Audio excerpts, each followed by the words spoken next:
Bienvenidos al lado de la fogata. Una de las empresas que generan un ingreso libre de impuestos y que se alimenta del miedo y engaño. Y no nos referimos a estas empresas piramidales que existen.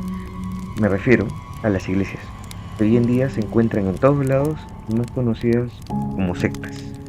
Hoy hablaremos sobre la secta Gnosis. Para comenzar, tenemos que definir qué es una secta. Según la RAE, la definición de una secta es un grupo religioso que se aparta de la doctrina que se considera ortodoxa. También se le puede referir a una doctrina religiosa o ideología que se diferencia o independiza de otra. Además, una secta puede ser un conjunto de seguidores de una parcialidad religiosa o ideología, o una comunidad cerrada que promueve o aparenta promover fines de carácter espiritual en los que los maestros ejercen un poder. Para lo cual un ejemplo es tangible es la religión católica, los testigos de Jehová, lo del séptimo día, para de sufrir o cualquier otra índole o cualquier iglesia o iglesia religiosa que tú consideres. Todas las religiones que se dividen en medio de la religión madre, que en este caso vendría a ser la cristiana, es una secta. Ahora, en el concepto de la calle, con lo que suele manejarse cuando se refieren a una secta, es una idea satanista o alejada de Dios, aun cuando todas estas iglesias usan como fundamento de su religión la Biblia, con la única diferencia que cada uno cree que tiene y entienden la Biblia de una forma correcta y que todas las demás viven en pecado. Pero bueno, esta vez no vamos a entrar en ese debate innecesario donde quizás se terminen dañando susceptibilidades y además que no quiero que se dañe ningún tipo de persona que pueda llegar a oír esto. El caso puntual de esta secta Gnosis está más enfocado o tiene sentido con el segundo, con el concepto coloquial de lo que es una secta. ¿Y qué es la Gnosis? Es un conjunto de antiguas ideas y sistemas religiosos que se fusionan en el siglo I, entre las sectas judías y cristianas tempranas. Se define como la iglesia invisible de Jesucristo. La doctrina abarca campos diversos, desde la religión hasta el arte, la parapsicología y la astrología. Entre los conceptos de los gnosticismo se encuentra la lucha contra el ego, pues de acuerdo a este, el ser humano es autónomo y puede salvarse a sí mismo. Actualmente la secta Gnosis se ha instalado en varios países en su versión moderna y es responsable de la desaparición de muchos jóvenes.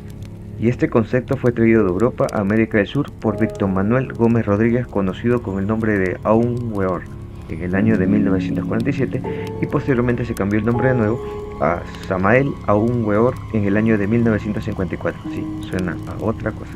Los iniciados del gnosticismo no alcanzan la salvación por la fe en el perdón gracias al sacrificio de Jesús o Cristo, sino más bien lo hacen mediante la gnosis, es decir, el conocimiento introspectivo de lo divino, un conocimiento superior a la fe, tan superior que los actos inhumanos tienen cabida.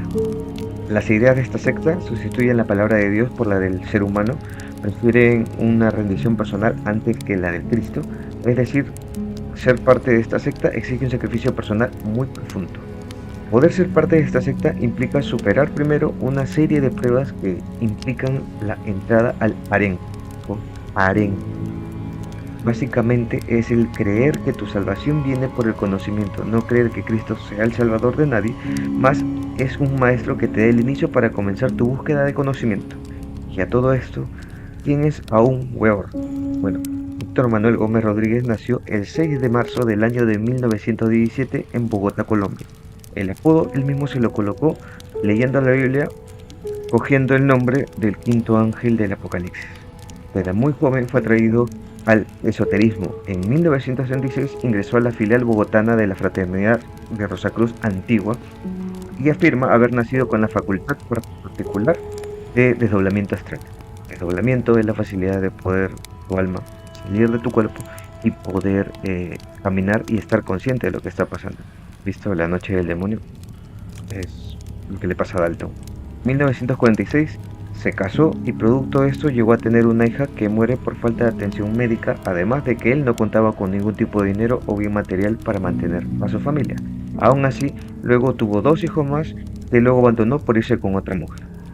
La primera descendiente de esta nueva relación fue dada a luz en el año de 1947. Esa niña se le colocó por nombre Isis. En los periodos anuales que siguieron, tuvieron 2 hijos más. Uno se llamó Osiris y la otra Hipatia. Este mismo año Gómez Rodríguez aseveró con toda la convicción de que Arnolda Garro sería su guía espiritual.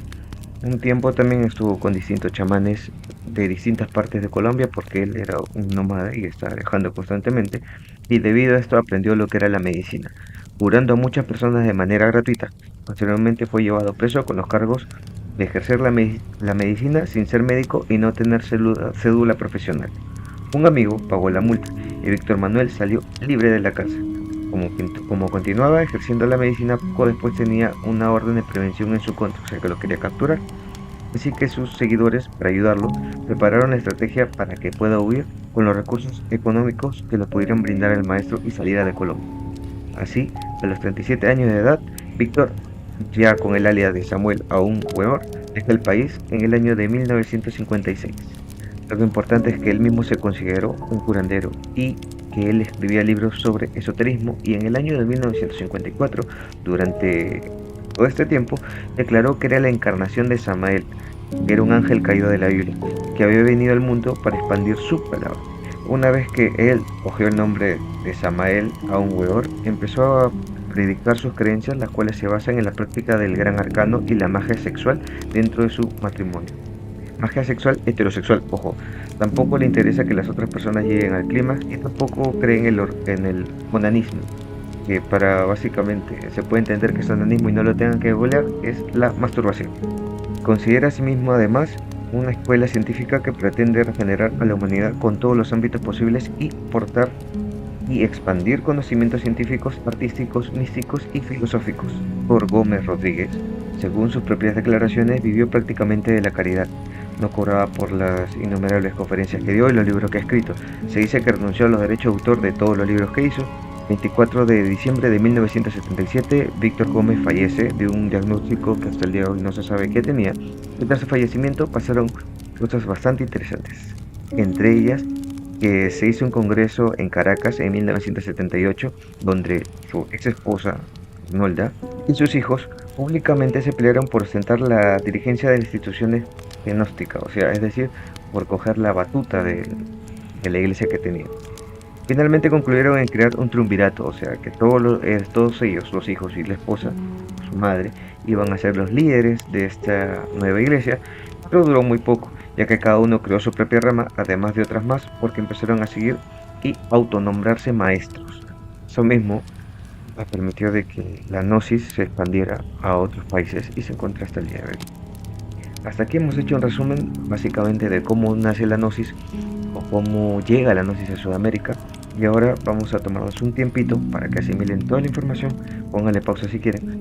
Y ahora vamos a explicar cuál es la importancia o por qué esta secta tiene tanta repercusión aquí en el Perú. El caso de Patricia Aguilar. Esta joven desapareció a los 18 años en el 2017, encontrándose en su habitación sus diarios y numerosos documentos y anotaciones vinculados al grupo Gnosis. Patricia Aguilar planeó muy bien su huida de Elche. La mañana del 7 de enero del 2017 se levantó temprano, dejó su habitación ordenada, cogió sus cosas y salió por la puerta. No había mencionado a sus padres hacia dónde se dirigía, por lo que su madre, al ver que no se encontraba, le mandó un texto. La adolescente no le respondió y le dijo después de que pasaría un día y una noche fuera de su casa. Un día después de que Gabriela se marchó, el padre de ella verificó y se percató de que le faltaba aproximadamente 6.000 euros de lo que él anteriormente había guardado. Inmediatamente llamó a su hija, pero ella le contestaba de una forma seca y algo escueta, dando largas sus mensajes y asegurando que le llamaría más tarde. Esta promesa nunca se cumplió, y tras denunciar su desaparición, la policía se puso mano a la obra para tratar de encontrarlo. No lo lograron, pero se pudieron rastrear los últimos movimientos de ella, puesto que un mes antes recién había cumplido los 18 años. Al final se descubrió que había viajado al Perú de la mano de Félix Steven Manrique.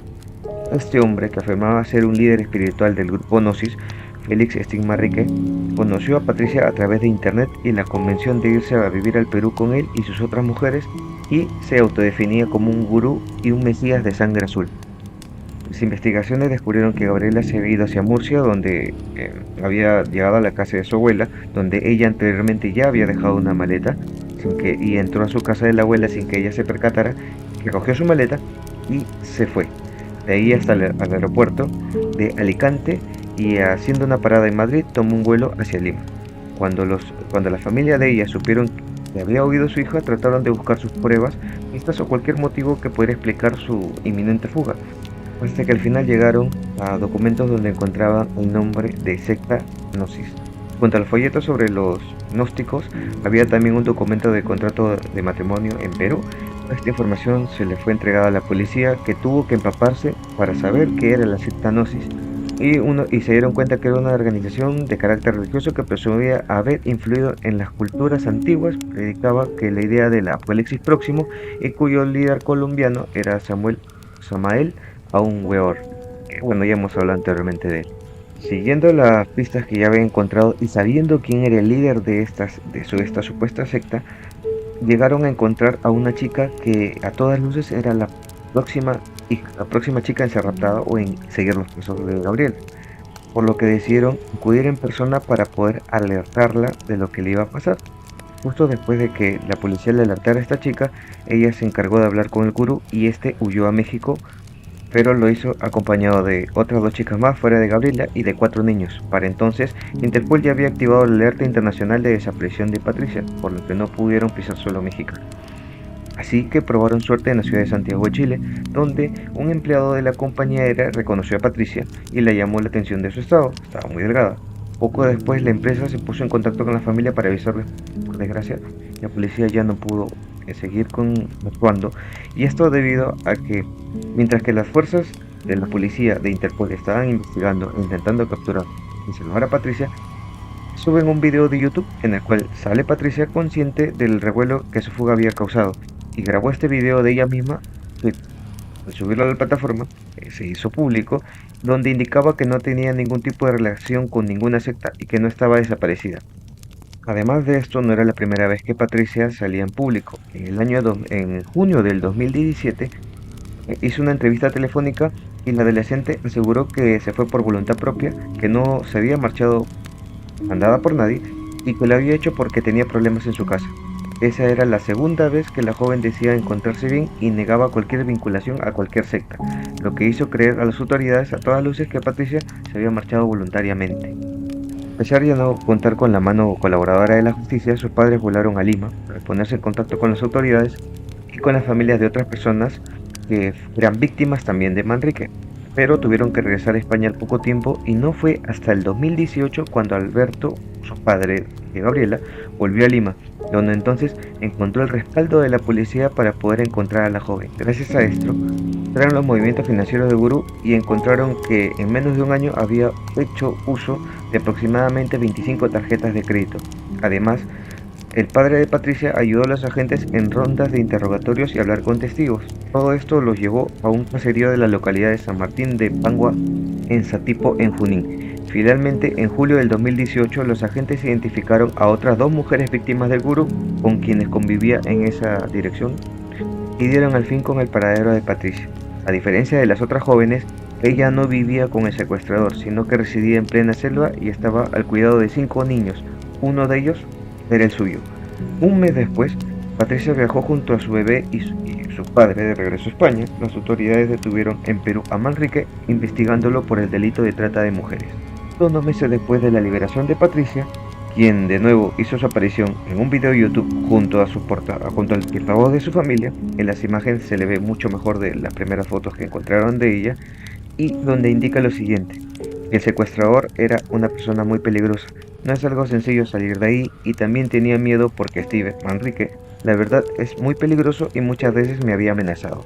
Tenía miedo, estaba preocupada y tampoco me sentía cómodo para hablar ni declarar en ese momento. Cuando he llegado a mi entorno familiar, he ido recuperándome poco a poco, despertando un poco, viendo cómo son las cosas de verdad, es lo que me ha hecho a mí y a las otras víctimas. Y pedí encarecidamente a la policía que por favor Manrique no abandone la cárcel, porque si no podría fugarse. Todo esto puede que haya una pregunta que todavía queda en el aire o que todavía no está al 100% explicado, que es cómo lo conoció. Patricia, cuando tenía 16 años, conoció al que creyó ser su salvador. Durante 2 años habló sin pausa con el príncipe Yurdev, que empezó a contactarla a través de un blog esotérico en el cual él explicaba y contaban sus sueños. Ya después de 2 años de estarla convenciendo de quién era él, de su importancia y que era el máximo gurú del mundo, Patricia, ya lavada su cerebro, a los 18 años cogió los 6.000 euros del negocio, lo que su papá era panadero, y decidió iniciar una nueva vida junto a él, ser una de las esposas de aquel hombre que se autodenominaba como el Mesías destinado a repoblar la tierra tras el apocalipsis. Lo mantuvo junto a él y junto a otras dos mujeres y sus hijos y las dejó embarazadas teniendo una hija producto de esto. Sus condiciones eran pésimas. Cuando se las encontró, tanto a Patricia como lo ve estaban desnutridas y rodeadas de inmundicia. Félix Manrique, líder de esta secta que captó a la joven Patricia, fue condenado a 20 años de cárcel por el delito de trata de personas con fines de explotación, agravio de 6 personas. El 31º juzgado especializado en lo penal con reos en cárcel de Lima dictó la sentencia contra Manrique, que usaba el seudónimo de Príncipe Gurdjieff, y le ordenó además el pago de una reparación civil de 88.000 soles, promedio de 26.000 dólares, a favor de las agraviadas. Ahora, una de las ramas principales de esta secta indica que el hombre falsificó material de la secta para sus propios propósitos, estableciendo también que va a interponer una demanda por usurpación de identidad, y además marca rotundamente que ellos no tienen nada que ver con todas las acciones que realizó el joven y las manipulaciones que realizaron hacia las demás chicas. Ahora, si bien tuvo un final feliz todo este problema que causó esta secta, tenemos que recordar que muchos casos, sobre todo en Estados Unidos, no han acabado de la mejor manera. Y aquí una alerta importante para todas las personas: si tu iglesia o tu religión o lo que tú creas habla mucho del apocalipsis y siempre te mencionan que ya se acerca el día, con cuidado, que puede ser una secta. Si tienes que pagar un diezmo y ves que tu sacerdote vive mejor que tú eres el que da el diezmo, entonces considera también que puede ser una secta. Y si ves que tienes que dar sacrificios, o que la máxima autoridad de tu religión humilla o tiene que burlarse de otras religiones para poder, digamos, sentirse bien o hacerte sentir bien a ti, también considera que puedes estar en una secta. Espero que les haya gustado el tema. Ya saben lo que tienen que hacer: dejar su like, comentar, y nos vemos la próxima vez que la fogata nos vuelva a juntar.